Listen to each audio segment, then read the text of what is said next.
Concept ఆ రోజు చెప్పాడు.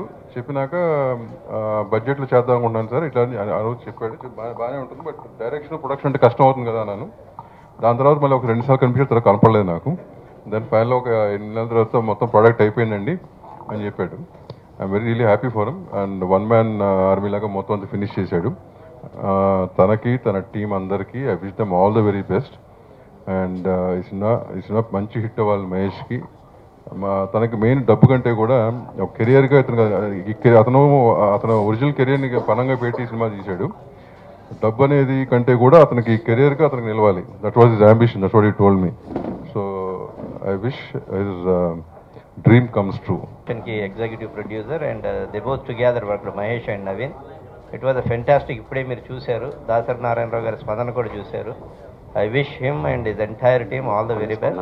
And apart from that, as a joint secretary of the producer council, I'll be more than happy to guide them, assist them in terms of getting the theatres. Definitely వాళ్ళకి ఎలాంటి help కావాలన్నా కానీ మేము చేస్తాము. థియేటర్స్కి పర్సెంటేజ్ ఇప్పిస్తానికి ప్రయత్నిస్తాను. But I request all this electronic media and print media to encourage these kind of small movies. And డెఫినెట్గా మీరు కొద్దిగా మంచిగా చేయండి అని చెప్పేసి నేను రిక్వెస్ట్ చేస్తున్నాను. అలాగే I request all the audience also in both Telugu states to watch this kind of movie, or especially this movie, and make it a grand success. Thank you very much. Nelli క్రితం కలిసి ఇలాగా నేను ఒకసారి మీ appointment కావాలి sir, నేను కలవాలి మిమ్మల్ని అన్నారు. ఎవరు మీరు అని అడిగితే ఇలాగ నేను ఒక సినిమా తీసాను సార్, ప్రొడ్యూసర్ కమ్ డైరెక్టర్ అన్నారు. వచ్చారు, నాకు ఈ బ్రోచరు చూపించి నాకు ఒక్కసారి మీ గురువు గారు అయినటువంటి దాసనారాయణ గారి అపాయింట్మెంట్ కావాలి సార్ అన్నారు. దేనికి అన్నాను. అంటే ఏదైనా ఈ పిక్చర్ ఫంక్షన్కి పిలవాలని అన్నారు. ఫంక్షన్కి అయితే కష్టం అండి, ఇబ్బంది అవుద్దేమో, ఆయన చాలా పనుల్లో ఉన్నారు అన్నాను. అయినా కూడా ఒక్కసారి మీరు కొంచెం ఆయనతో ఒక్క మాట చెప్పండి సార్ అంటే, నేను ఈయన ఎవరో నాకు తెలియదు యాక్చువల్గా, టు బి ఫ్రాంక్. ఈయన బ్యాక్గ్రౌండ్ ఏంటో తెలియదు, ఎలా చెప్తాం మనం అండి అని బ్రోచర్ చదివాను. ఆ నైట్ ఇంటికి వెళ్ళి బ్రోచర్ చదవగానే ఏదో చిత్రం, ఒక మంచి సినిమా వీరు తీశారు అనే భావన కలిగి దాన్ని తీసుకుని, అలాగే వాళ్ళ క్లిప్పింగ్స్ 2 క్లిప్పింగ్స్ నేను సెల్ ఫోన్లో వేసుకుని మా గురుగారి దగ్గరికి వెళ్ళి చూపించారు దాసరి గారికి. ఇబ్బంది అవుద్ది, నాకు కొంచెం పనులు ఉన్నాయి, అది కాసరి బ్రోచర్ చూడండి అన్నాను. ఆయన బ్రోచర్ అలా చూస్తూ స్టన్ అయ్యారు.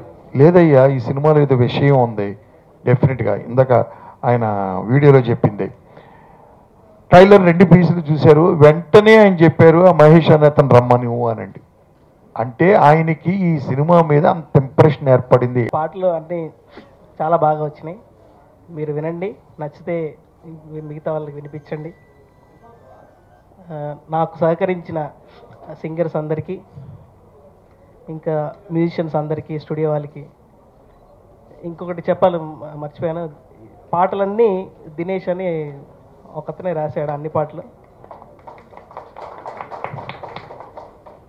ఈ అవకాశం ఇచ్చినందుకు థ్యాంక్స్. సో ఇన్ నా ఫస్ట్ ఫిల్మ్ అండి, and I would like to thank mister Mahesh garu for giving this opportunity. And రెండోదండి, ఇది చిన్న సినిమా అవడం వల్ల we have that budget restraining ఉంది, మాకు ఎక్కువ బడ్జెట్ లేదు. సో ఆబ్వియస్గా రిసోర్సెస్ కూడా తక్కువ. బట్ మహేష్ గారు ఎక్కడ కూడా కాంప్రమైజ్ అవ్వకుండా అవుట్పుట్ మీరు చూసుంటారు ఇప్పుడు ఆ ట్రైలర్స్లో, అవుట్పుట్ చూస్తే మీకు ఎక్కడ ఏం కనిపించడండి. So it was a whole team work and it's not individual effort ఇక్కడ. And but I would give a little more credit to mister Mahesh garu అండి for this. So he was the man. ఆయన భుజాల మీద మొత్తం మోసి మూవీ రోజు ఇక్కడ వరకు వచ్చిందంటే would give the whole credit to mister Mahesh garu అండి. So I wish all the audience నచ్చుతుందని ఈ సినిమా, ఈ సాంగ్స్ మీ అందరికీ నచ్చాలని కోరుకుంటున్నాము. సో థ్యాంక్ యూ అండి. ఈ సినిమాలో నాతో పాటు అందరూ సహకరించి సినిమా కంప్లీట్ చేయడానికి సహకరించిన అందరికీ పేరు పేరున ధన్యవాదాలు. ముఖ్యంగా ఇప్పుడు ఆడియో రిలీజ్ వేడుక సందర్భంగా లిరిక్స్ రైటర్ దినేష్ కక్కెర్ల గురించి చెప్పుకోవాలి. కలయా నిజమా ఈ సినిమా, ఇది యాక్చువల్గా ఫ్యామిలీ థ్రిల్లర్ ఎంటర్టైన్మెంట్ కూడా ఉంది. సో కొత్తగా పెళ్ళైన జంటకు అప్పటి వరకు జీవితం వేరే విధంగా ఉంటుంది. యాక్చువల్గా ఎంతోమంది ఏదో చెప్తూ ఉంటారు, కానీ ఎవరి జర్నీ వాళ్ళదే, ఎవరి అనుభవం వాళ్ళదే. సో అంతకుముందు ఏ విధమైన అవగాహన ఫ్యామిలీ మెంబర్స్ అంటే చిన్నప్పటి నుంచి మనం ఫ్యామిలీ ఫ్రెండ్స్ కానీ ఫ్యామిలీ మెంబర్స్ కానీ ఫ్రెండ్స్ కానీ మనం చిన్నప్పటి నుంచి ట్రావెల్ అవుతూ ఉంటాం. అప్పటి వరకు జీవితం వేరేగా ఉంటుంది. సడన్గా మ్యారేజ్ అయ్యేసరికి ఒక కన్ఫ్యూజన్ స్టార్ట్ అయిపోతుంది. సో న్యూ పార్ట్నర్, కంప్లీట్గా లైఫ్ అంతా అటెన్షన్ మొత్తం ఆ పార్ట్నర్ మీద ఉంటుంది. సో అక్కడ ఏది ఏమైనా కానీ లైఫ్ అనేది అనుకూలంగా వెళ్ళాలి, సానుకూలంగా హ్యాపీగా గడవాలి. సో ఈ నేపథ్యంలో ఒక ఎక్స్పెరిమెంటల్గా ప్రేమ ద్వేషం అనే కాన్సెప్ట్ మీద చేయడం జరిగింది. ఇందులో సినిమా ఆద్యంతం ముందు నుంచి లాస్ట్ వరకు ద్వేషం అనే భావన మనలో కలిగినప్పుడు ఏ విధంగా రియాక్ట్ అవుతారు ఇండివిజువల్, అది ఏ పొజిషన్లో ఉన్నా కానీ, ఏ స్టేటస్లో ఉన్నా కానీ, ఎవరైనా కానీ, కొత్తగా పెళ్ళైన వాళ్ళు అవ్వచ్చు, పెళ్లి చేసుకోవాలనుకునే వాళ్ళు అవ్వచ్చు, ఆల్రెడీ లైఫ్లో జర్నీ కొంత దూరం సాగించిన వాళ్ళు అవ్వచ్చు, లైఫ్ ఫినిష్ చేసే వాళ్ళు కూడా అవ్వచ్చు. సో బంధాలన్నీ పెరుగుతూ వెళుతూ ఉంటాయి. ఎవ్రీ టైం డిఫరెంట్గా ఉంటుంది life experience after marriage. So దీన్నే మేము డీల్ చేశాము. సో దీనిలో ఫైనల్గా అంత కథ ఎలా సుఖాంతం అవుతుంది, ఎవరు మనకి హెల్ప్ చేయరు, మనమే హెల్ప్ చేసుకోవాలి.